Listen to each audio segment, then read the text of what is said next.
Karon magsisimula na kami ng sisimula na namin. At ako yung unang maghuhulog kasi sabi kanina na kasamang wating ni Leo Logroño. Ako yung ito yung unang pagkakataon na maghuhulog din sila at nakakataon na nandito tayo. Siyempre tayo yung unang huhulog bilang simbolo nitong tayo nangunguna din sa mga ganito na conservation, no? At ito ang malaking oportunidad at history ito para sa akin at para sa grupo. So ito na ngayon, sisimulan natin yung paghuhulog.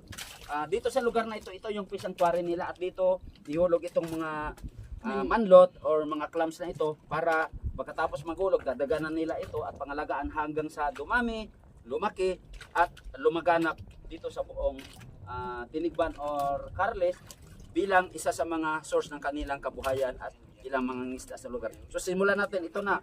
1, 2, 3. Good luck, Good Lams! luck. Yehoo! Good luck, magpalaki kayo at magparami. Sabi sa Biblia, humayo kayo at magpakarami tulad ng dami ng mga bala sa baybayin. Yes. So ito pa. Ilang Ilang metro? Abola ni mga Hindi, ang layo nito kahit saan lang ihulog ito. okay lang kahit saan, pwede. Hindi na ito kailangan Tapos pag low tide, ayuso na. pag low tide, ayusin na ninyo sa dito. Pwede madad mga 1 patom naman. Awan patom, pwede ka ko kasalo, hindi karon mag low tide. Mag low tide. Okay. So yun na, ang tatlo ang Pinabulian inihagis ko sila, dito. pinakawalan, at pinapalaya na kung saan malaya silang magparami ng kanilang Mabuti pa ang manlot.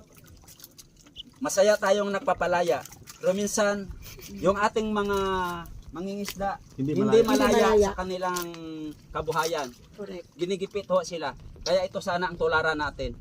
Tulad ng mga ginawa atin sa manlot na habang pinapalaya ay magiging masaya yung ating mga mangingisda na malaya silang mangingisda dito na maraming nahuhuli at hindi sila pinoperwisyo ng mga illegal fishers dito o pinoperwisyo ng mga polusyon, ng mga kung ano-anong development na sila ho ang unang natatamaan yung ating mga mangingisda.